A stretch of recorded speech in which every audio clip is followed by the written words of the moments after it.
ang kakulangan sa serbisyo ay walang puwang sa administrasyon. Ang Malacanang po ba ay hihingin din ng tulong ng Interpol para sila po ay maaresto? Sa kasalukuyan po, ang inyong katanungan ay very hypothetical. So, kung meron pong katanungan patungkol po dyan, mas maganda po kung makikipag-usap sila sa ICC.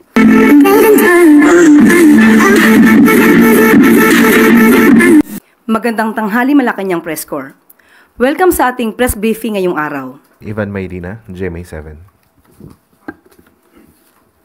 Yusek, patungkol ito sa libreng sakay sa LRT, MRT at LRT 1 and 2, MRT 3. Magkano ho ang gagastusin ng gobyerno para sa libreng sakay ito sa loob ng 4 na araw? Kung di po ako nagkakamali na ibigay po kanina ni Secretary Vince Dizon ang projected budget ng magagastos po dito for 4 days.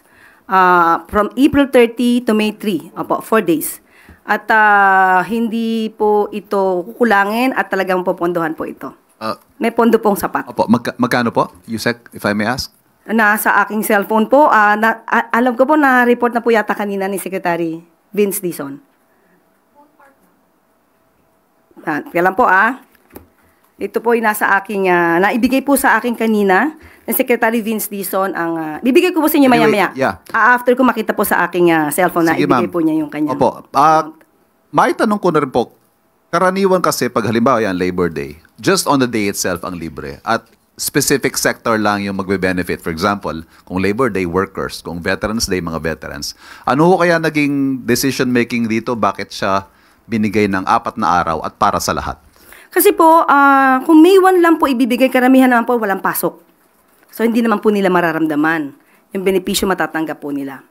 At sabi nga po ng ating Pangulo, ito po ay pagpabigay-pugay na rin po sa ating mga workers. So bigyan po natin kahit konting kaginhawahan at para maibsan naman yung konting hirap sa pamamasahe dahil malaki din po itong gastusin para sa mga manggagawa. At ito pong benepisyo ito ay binibigay ilang araw bagong eleksyon at sunod-sunod din po yung mga surveys on approval and trust ratings. Ano ho masasabi ng Malacanang sa mga maaring hindi maiwasang magbigay ng mali siya rito sa pagbibigay ng benepisyong ito sa mga manggagawa at sa mga commuter? Ang May 1 po kasi International Labor Day po ito. Hindi naman po natin pwedeng ibigay ito sa mga manggagawa sa December.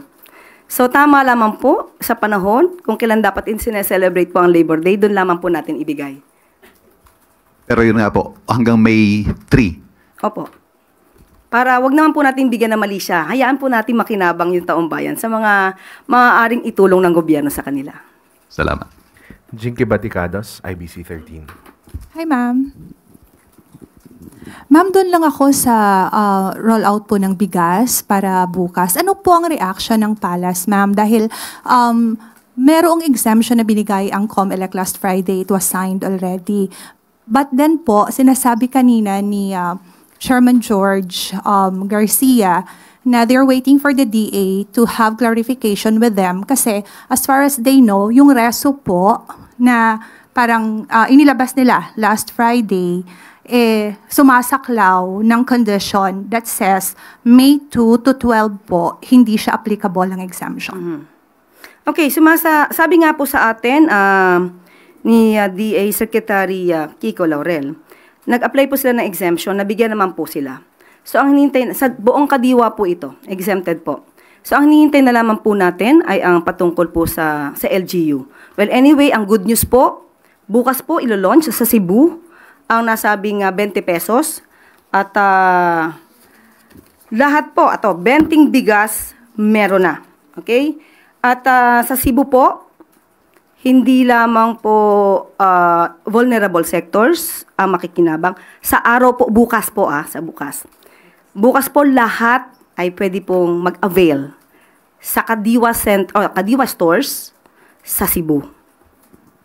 Hindi po pili, kundi lahat po na maaaring mag-avail po nito ay allowed po. Hindi po ito limited lamang sa vulnerable sector. Ma'am, I do not know how the Palace reacts on this because kanina sinabi niya na tomorrow wala pong problema because May 1 pa lang. But May 2 to 12, parang clear nila na baka kung maaari daw ay gawin na lang ang rollout kahit sa buong Pilipinas right after election. I don't know what the palace would react on this Sa one. buong Pilipinas po. Ang sabi ni Attorney Garcia po, kanina na in-interview siya. After election na lang. Kasi yung nga pong sinasabi nila on the reason na binigay nila for the exemption, May 2 to 12 lang po, ma'am. Kung yun po ang magiging panukala at polisiya po ni COMELEC Chair, tayo naman po ay tutugon. Next question. Eden Santos, Net25. Yusek, good morning po. Sabi po ni Vice President Sara Duterte sa isang interview sa kanya na siya ay kasama dun sa ICC list po ng mga may kaso doon kagaya ng kanyang ama. At ito po ay kinumpirma din ni Presidential Sister Senator Amy Marcos. Sabi po ni Senator Amy, yung nakita nila nung una nasa huli yung pangalan ni Bibi Sara, pero ngayon after a few days may report na parang uunahin na siya. Any comment po from the palace at kayo po, ang palakanyang po ba ay hihingin din ng tulong ng Interpol para sila po ay maaresto? Sa kasalukuyan po, ang inyong katanungan ay very hypothetical. So wala po kaming masasabi patungkol po dyan. At we are not dealing directly with the ICC. Kung meron pong katanungan patungkol po dyan, mas maganda po kung makikipag-usap sila sa ICC. Wala po tayong anumang impormasyon mula sa ICC. So wala pong information ng government kung kasama sina BP Sara, Senator Bongo, Senator Bato de la Rosa, yung mga dating ilang police officials, nakasama po sila doon sa kaso against FPRRD. Kung saan po nakuha ng Vice Presidente ang kanilang mga impormasyon, mas mabuti po sana kung sa kanila kukunin. Dahil sa panahon po ngayon, wala po kami masasabi patungkol po dyan. Thank you. Next question, Jean Mangalus, Philstar. Good morning, or good afternoon. Local officials from Bulacan are urging a deeper probe into the deals of the Villar-owned Prime Water, which has been accused of poor service and high costs. So how does the palace respond to this call? Unang-una po, sinabi po natin na ang kakulangan sa serbisyo ay walang puwang sa administrasyon ni Pangulong Marcos Jr. Ang pangangailangan po ng tao sa malinis na tubig, sapat na supply ng tubig, ay dapat lang po nararapat at hindi pa negosyo lamang, kundi ito ay dapat na kinakalinga ang pangangailangan ng taong bayan. Mag-uutos po ang Pangulo para mag-imbestigahan po ito. Follow up. Considering that one of the administration's bet, Representative Villar, is directly linked to Prime Water, are we still confident in the service that she could provide if she's elected as a senator? Confidence on how she will perform? Well, it depends on how she will perform. If we will have this trust on her, well, we have to give it to her. But he should prove that she could perform as a leader. With this issue regarding Prime Waters, if there's a need for them to resolve the issues raised by the consumers, I think we should immediately make an immediate action on that.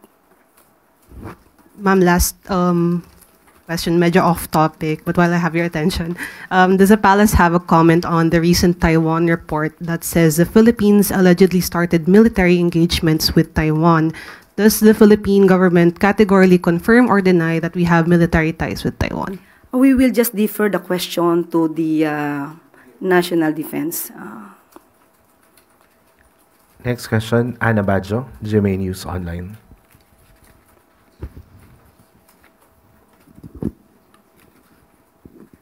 Good afternoon, ma'am. Ma'am, recently the NBI arrested a Chinese national with alleged spy device near COMELEC. Has this information reached the president, and may we know if he has specific instructions regarding the matter, ma'am? That is an issue of national security, so we will just leave it at that. We will leave it at that, and we will just have an investigation, thorough investigation on that matter. Ma'am, how concerning this matter is for the Marcos administration? It's quite alarming. It's quite alarming. And that's there is still the president has this trust on the intelligence agents that made the operation. So we will just have to wait for the final investigation on that matter. Pero ma'am, sa ngayon po, wala pa pong instruction na para ipatawag si Chinese Ambassador Wang Xilian, given na ganito na po yung developments regarding this alleged Chinese espionage. Ibabato na lang po natin ang katanungan sa ating si Secretary Gibo patungkol po dyan. Thank you, ma'am.